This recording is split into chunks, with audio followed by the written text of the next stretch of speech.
I'm not fond of the 50s.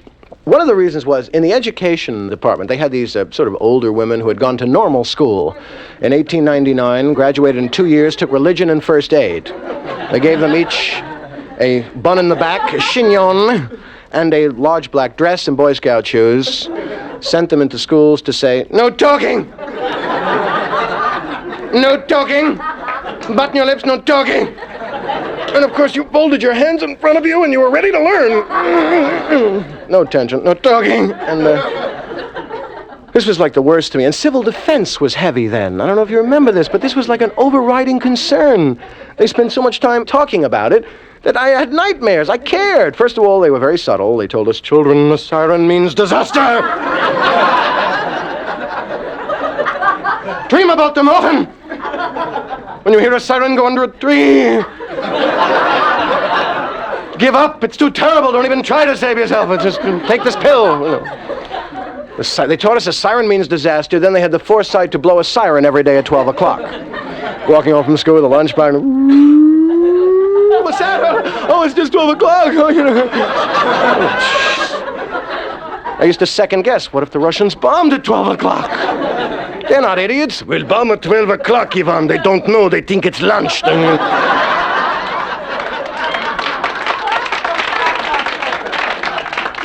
We had all kinds of warnings, you know. We had this, how stupid they were. They actually let this information out. We had warnings when the enemy was over Montana. You know, you got 4 short blasts, 3 long blasts. When they're over Alaska, you get 5 long. And you could really kid around. You could play handball for an hour before you take cover. They had ones over Chicago. Then they had ones no warning at all. You hear propellers over 125th Street. You have to jump under the desk, put your ass to the window. That's what it actually said in the official instructions. Put your ass immediately to the window. Signed, Averell Harriman, governor. You know. They didn't fool around. You know. Well, they had no time to be pompous. The kids knew what that meant. We were given dog tags, which was one of the highlights of my school career. This was surely one of the most frightening things because they let information leak out that it could withstand a certain amount of heat. You know, and they got up, of course, with great subtlety. "Children, no talking. Take these tags home. They're to be used in the event that you're burnt beyond recognition in a nuclear holocaust. And no talking during a nuclear holocaust. I want an orderly nuclear holocaust. 2 lines, no talking. I'll be taking names. It's one of my greatest fears that I might get a 0 during a nuclear holocaust.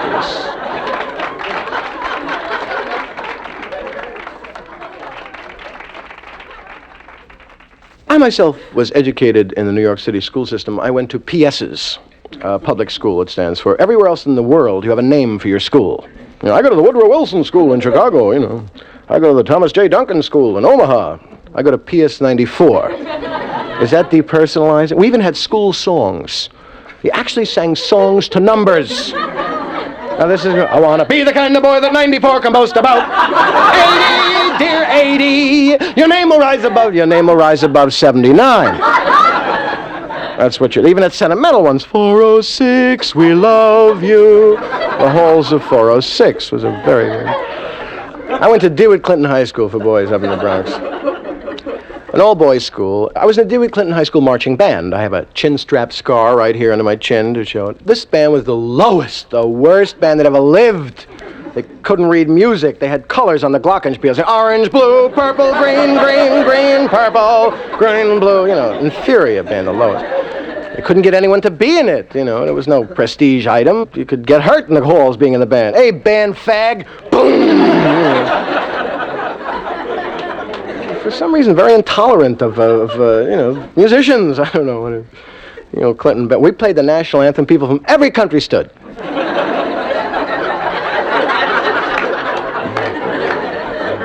People didn't know what they were doing. You could always tell a DeWitt Clinton boy on the street by the tremendous rapport they had with women. Perhaps you've seen them. Hey, lady! Hey, sweetheart! Hey, honey! Where you going? Give me a cigarette.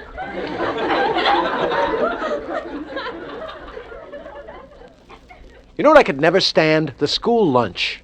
Oh, man. man. When I was a teacher, too, as a student, both, to mix in with, there's always this lunchroom lady, kind of pale, complected, with a white dress and a net on her hair, There's some Board of Education ruling, a health rule, keep her hair out of the food, because her arm's like an ape. But she's got no net on them, just on her head, but she's bald altogether, but still wearing a net, And the kind of lady that wears a corsage for every holiday, no matter how minor, Happy Sugar Plum Pumpkin Day! Happy Tuesday! Happies, lots of happies. They're getting so elaborate. Around Christmas time, she wears on her breast a complete nativity scene that moves. Little Salvador Dali figures. Kings and princes running all around her chest. And she's doing her job for the morning, which is stirring the Yankee bean soup, which will cause many absences in the afternoon. This is the government surplus, like it was then 32 cents a meal. Yankee bean with Franks, little red jobs that bounce, ding! Those little toy-looking things. This is so really good. This is stuff that India rejected. Oh, no, thank you very much. We don't want this. No. No. Is this the Yankee bean? No, thank you very much. I tell you, no, we are hungry, but we don't... I know you say, Frankfurters are secret in our country. We cannot eat them. No, leave me alone.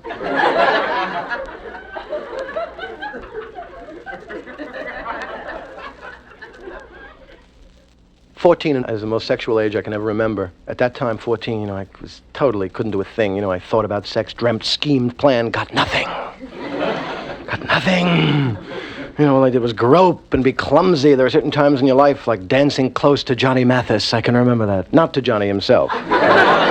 One looks at me suddenly. No, I'm talking about to his record. And groping around, Chances are my composure will be the moment I come to you. And the poor girl, Bob, do you respect me? Yes, I respect you. I just want to touch your tits.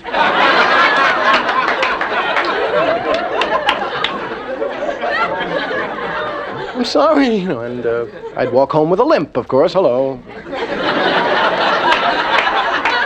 The blue Monongahela's, perhaps you...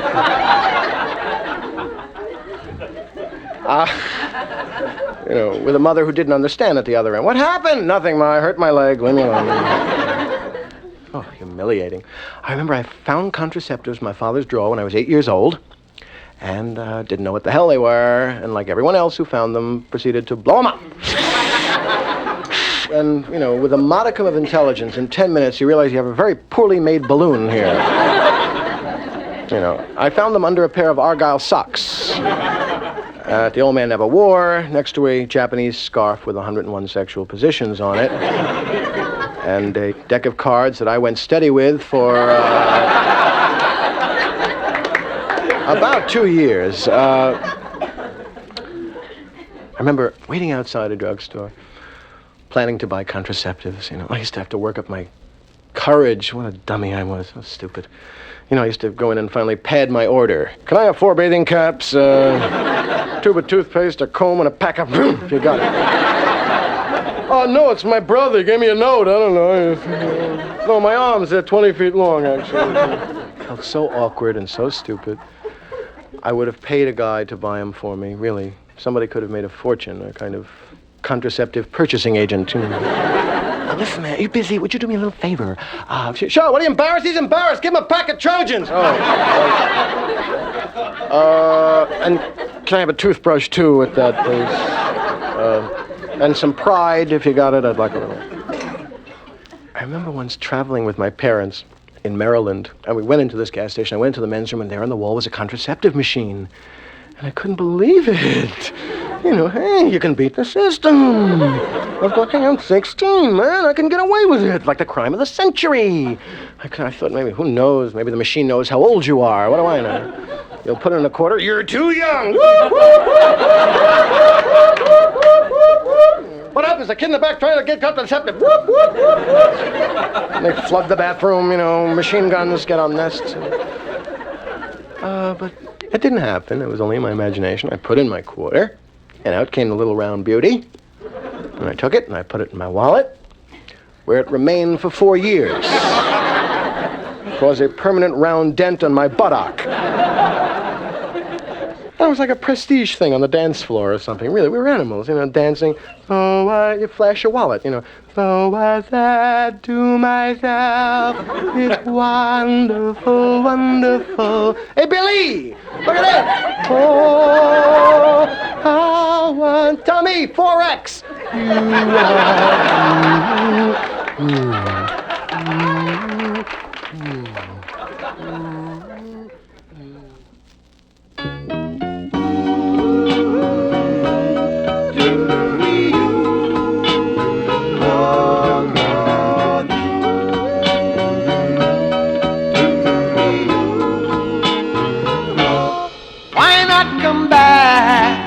Your past remain the youthless, bring back the 50s. Whoa, whoa, whoa, fabulous 50s. Why not cut classes, smoke again in the hall, fight Korea, a regular ball, bring back those 50s.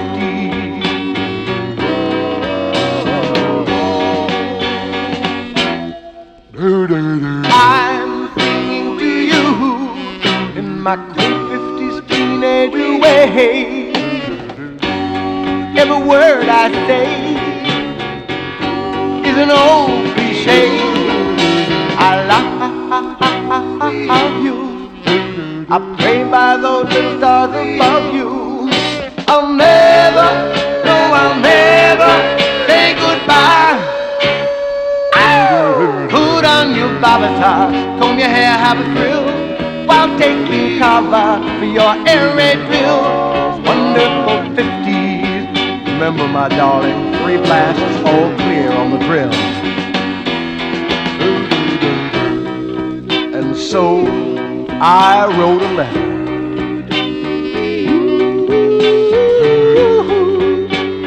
to Joe McCarthy in the sky. I said, my teacher is a communist. He said, is she now, or has she ever been? Please say those words to me.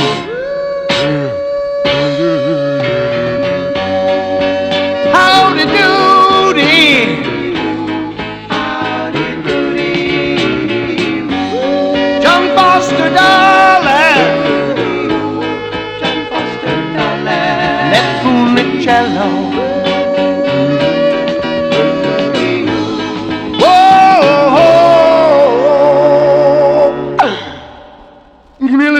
Back to me.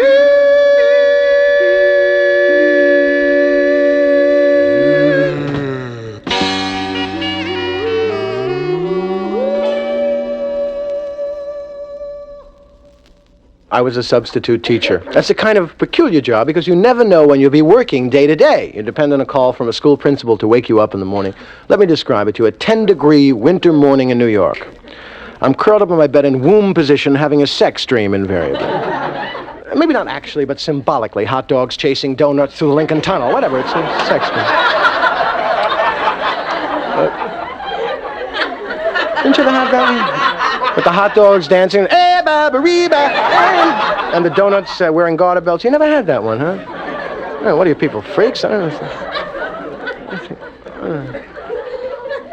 But the lipstick missing the lip. Anyway, when you're awakened out of a deep sleep, the person that wakes you up always asks, did I wake you? And you deny it. No matter what kind of web you're removing from your mouth and eyes, you deny it. I was just lying down, man. I was just lying down. I was just lying down about 12 hours, I guess. It was a long lie down there. No, I was just lying. People don't like to be caught napping at 6 in the morning. It could be a school principal, So you ever overcompensate, try to sound awake in a hurry, you go, hello! You go the other way. You don't know what's going to come out. Do you ever test your voice before you get on? Off phone, hello, hello. Ring, hello, hello, ring, hello, hello. Good morning, Mr. Klein. This is Mr. Torelli, Jefferson Junior High School. Morning, Mr. Torelli. I didn't wake you, did I, Mr. Klein? Oh, no, Mr. Klein, I was just reading the Bible. Oh, good, Mr. Klein. Can you come in for Miss Pringle, our German teacher? She's absent this morning. I don't speak any German. No German at all. Sauerkraut. Solid. Be there at 9:20. And spell your name right. When you try to start your car on a 10-degree winter morning, the car seems to talk to you in a kind of poem of twisted, frozen steel. Put the key in the ignition and you're like, please don't try to stop me.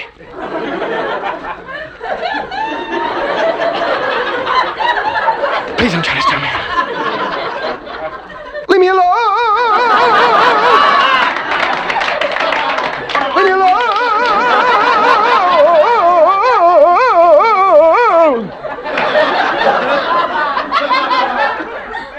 There's always an old man who comes along, he's retired, walking his dog in the morning with advice. You know, watch out, you'll flood it.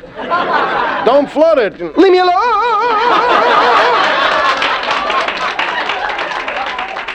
Leave me alone! Give me a little tinkle there, huh?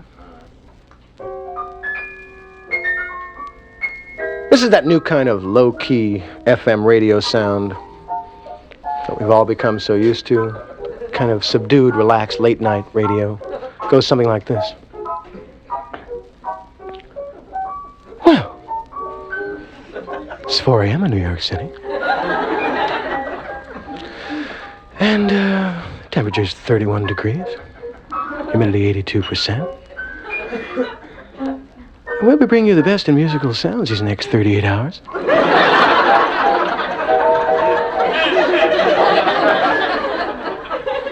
Let's see, got a letter here from a lady in Yonkers, New York, wants to hear more Arnold Stang. We like hearing from you. Answered a trivia question, Ezra Charles.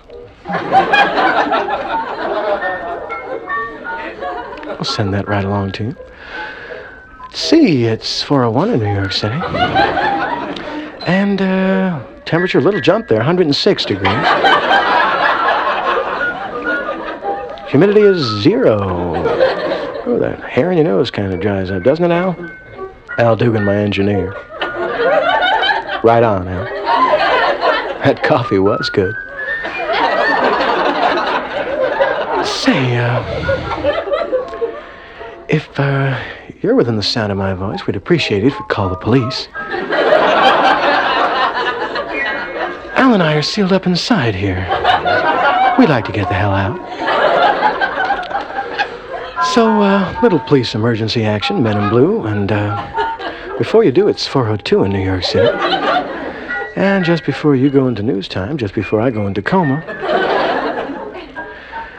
we'd like to take you over to Harry's finest credit furniture, Harlem's finest at 125th Street and 2nd Avenue, for the very, very finest in furniture buys. Hello, this is Harry's, 125th Street and 2nd Avenue.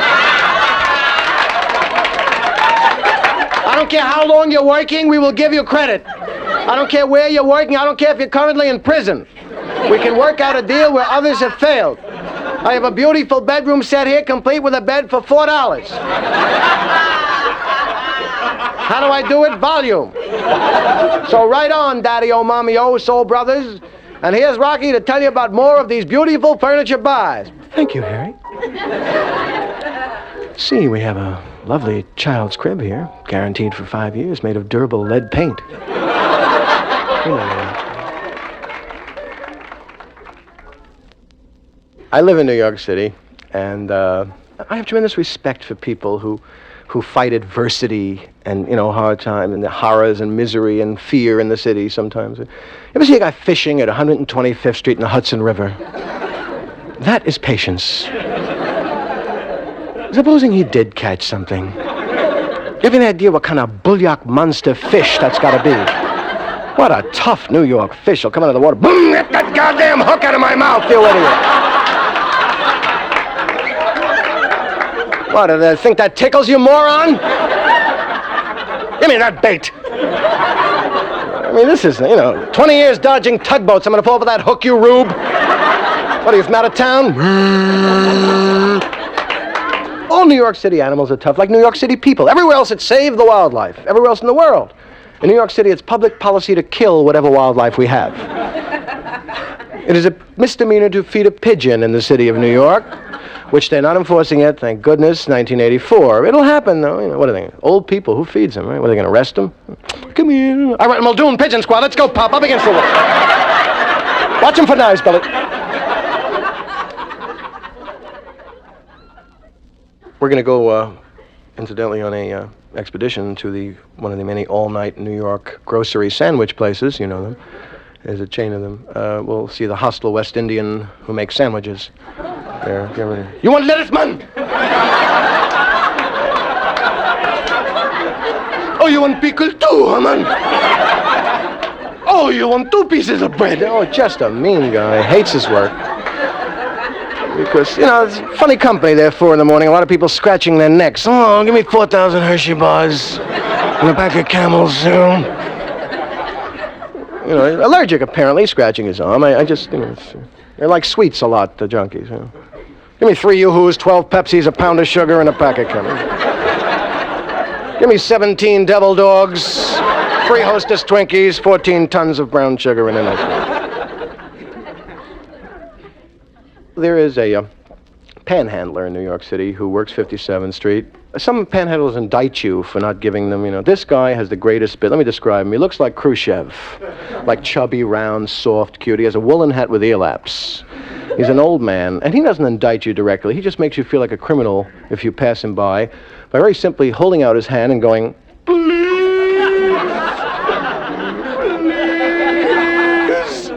eat, manja, you know, and the guy, I gave him $quarter, half dollar bill, you know, just, you know, conscience. Oh, I wrote checks, anything. And I feel like I get again and again about a week's worth, and finally the guy blew his bid. I saw him loading his belongings into a Buick Riviera by the New York AC in the back. I said, hey, please. Well, I didn't know his name. Please, come here for a minute. But I was in California doing some work last summer. The Hollywood Palace parking lot. I parked my car, come out, and there's another guy going, please. It's a franchise.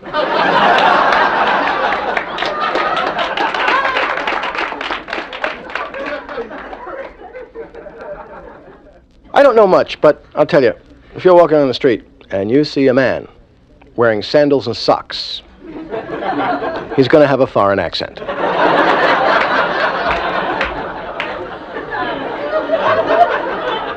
Try it. You're going, hey, pardon me, can you? I don't know, Philadelphia, I don't know.